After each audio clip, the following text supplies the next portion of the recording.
Hey, this is a very special day 125 Coffee with Kenny, and I got something down here, right here at my feet that I'm going to be working on, and I'm going to show it to you. This is part of the helicopter story for me. We all have our own journey, and I just want to share this with you. So I'm going to roll you a couple clips here that's going to explain what I have right down here. All right, got to share something really cool. And it's a little dirty. We're going to clean it up, but I have to thank Brian Feldman, Triton High School, kept this for me, for our family, and he saw us here at the new HOGS Hangar, and he sent me a message on Facebook and said, hey Kenny, I think the sign I got laying here would look good in your new helicopter shop. So I just want to share and say thank you, Brian, for hanging on to this. They replaced one of the two signs with a brand new one at Ken Keller Field at Triton High School, where he was a teacher forever. So I just wanted to have Heather run the camera real quick and share this. We're going to clean it up a little bit. I'm not going to repaint it because my dad had these made, I don't know, 20 some years ago, and we had a hand painted. He cut the signs out, and we had a guy, my dad drew, if I remember right, he drew out the Ken Keller Field, and then we had the guy who used to hand letter my wreckers, my tow trucks when I was in the towing service. Guy was really cool, right, and was an artist.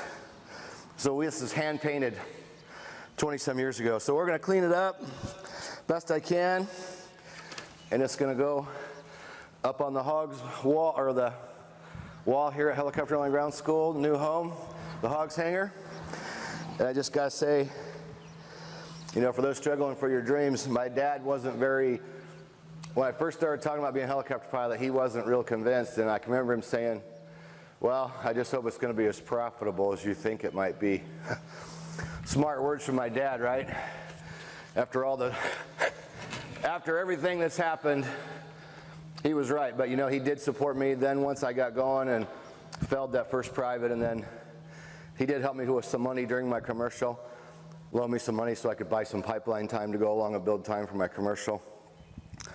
And he ended up becoming a big fan of the pilot thing. And I started ground school in 2012, and he died shortly after, so he didn't get to see what it's turned into. So, thanks, Buzz.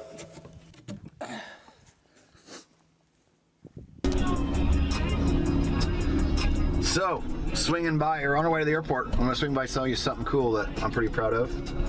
Right up here, Ken Keller Field.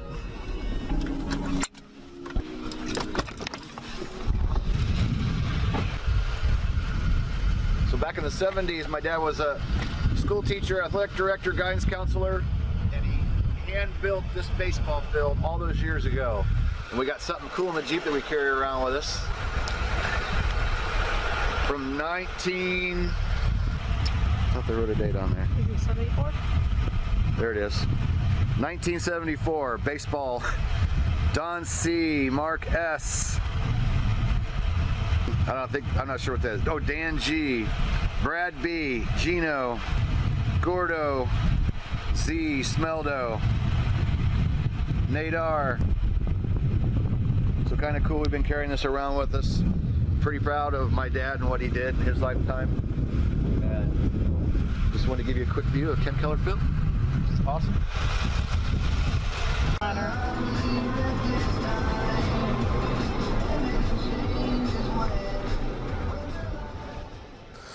So I hope you enjoy that little piece of my history or my story or whatever you want to call it.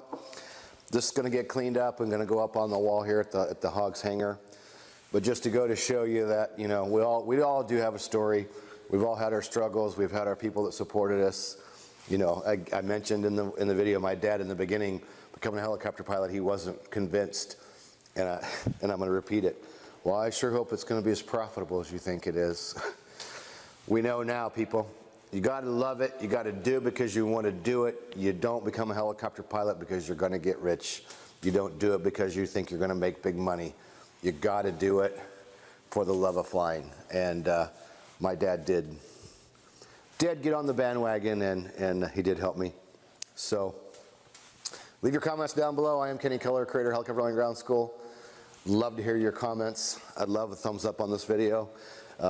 Just a little piece of my history, and I like it, and I'm proud to get this sign cleaned up. Yeah, let's get her. I didn't start wiping on it yet. We'll do a little before and after. There we go. So there you go. There's before. Again, I'm gonna carefully clean it. Not sure what I'm gonna use yet, but just to try to get the dust off of it. There is some nice pretty blue under there. I don't want to disturb the paint, man. I really don't. I want to just get it as clean looking as best I can. And all right, please subscribe to the channel. Click the bell when you do. Please give me a thumbs up. Make your comments down below. Tell me about your journey. Tell me about your story, your struggle, and or your success. See ya in day 126. And I'll give you another cool part of the story. Now, as an adult, I'm driving a Jeep Wrangler that I've wanted a full-size Jeep all my life. Here's where I grew up, and I had a 1946 Willys Jeep. 40 years ago, I bought it when I was 14 years old. Okay, so I just revealed my age. And I used to terrorize back through here in this old 1946 CJ2. I worked for Dr. Cannell, pulling weeds, mowing grass, and as a young kid, he sold me this Jeep. So I had it for many years, and unfortunately when times were tough, I sold it. And that was, you know, almost broke my heart that I had to sell my old Jeep. But now, all these years later, I'm in a Wrangler, and I've been wanting one for years, so just another little fun part of the story. I try to find a picture of the old CJ2 and me with my long shoulder length hair as a punk kid. I used to terrorize this neighborhood with that Jeep, up and down the street, and go flying back there through the woods and knocking trees down. And in the springtime when it was muddy, this would turn into a mud pit out here, man. I'd have mud slinging everywhere. What did you ask me, Gloria?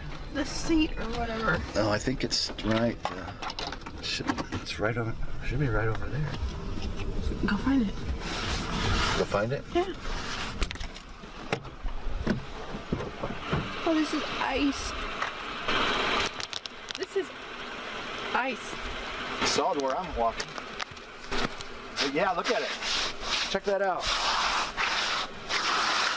That is about 3 inches of ice with snow on top. That is so cool. Whoa! That sounds so cool.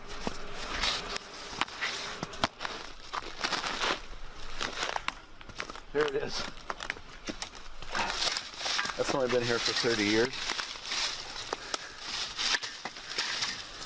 An old seat out of one of my cars that we burned one night. We used to camp out here, and kids make trails, party, have fun. We had a lot of fun back here. But, all right, we're gonna go spy on the police chief real quick. Yep, chief's home. Our friend Bill, I actually trained him many years ago, and now he's the police chief. And there's Bourbon Police Department, where I worked for 13 years. Good old days. Had a lot of fun. All right, so I was a cop here for 13 years. Here's the big one-stoplight town. And Gloria just says, hey, why don't you tell a story about what you guys did in the intersection?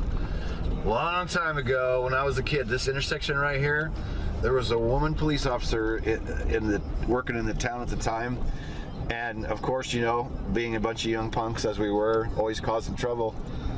Before I was a cop, one night we decided to go to the gas station that was about down the street about a block that had a great big huge pile of tires out behind the gas station.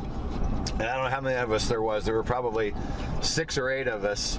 We all grabbed like 2 tires apiece and went down there, whatever time, midnight, 1 o'clock in the morning, and we rolled all these tires out into the middle of the street. We did it at the same time, so all these tires go rolling in, around, banging into each other, and then they just, you know, completely cloud the intersection.